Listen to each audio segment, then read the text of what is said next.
50 тысяч участников из 160 стран мира. Самый крупный в Европе форум, главная цель которого – открытие новых продуктов и передовых технологий в электронном медиапространстве, сегодня демонстрирует возможности, о которых еще несколько лет назад нельзя было даже подумать.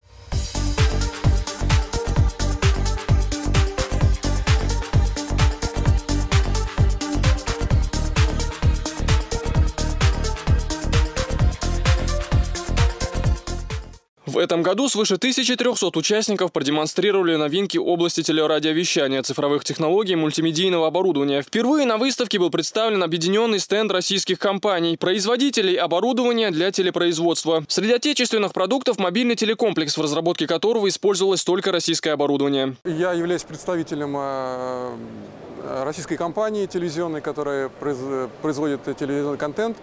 Мы обычно посещаем эту выставку ежегодно. И вот в этом году я увидел, что на нашем российском стенде презентовали действительно новый продукт телевизионный. Мне очень приятно, что такой продукт начинает появляться у нас в России. Его можно будет заказать, использовать. И технические характеристики очень впечатляют.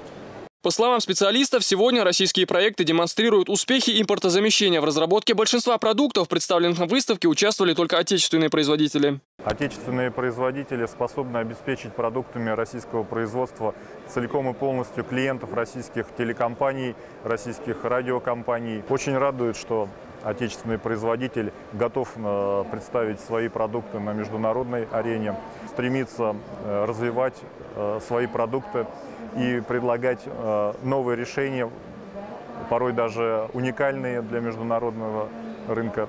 Представители телерадиокомпании «Грозный», которые уже в третий раз принимают участие в технологическом форуме в Амстердаме, уже заинтересовались разработками отечественных производителей и изучают возможности их внедрения в работу телерадиокомпании. Сегодня большая конкуренция, поэтому нужно соответствовать всем параметрам, всем требованиям зрителей, да и вообще мирового международного рынка в этой сфере.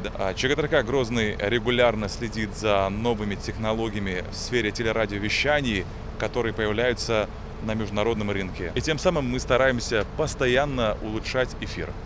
Форум IBC сочетает в себе два основных направления – выставка и параллельно проходящая конференция, участие в которой принимают самые влиятельные производители. Впервые выставка состоялась в 1967 году и с тех пор проводится ежегодно в сентябре. С тех пор именно здесь формируется будущее медиапространство от мобильных телефонов и до современных спутниковых технологий. Асан Лебукаев, Седа Сапарова, Муслим Типаев, Луиза Юнусова. Новости.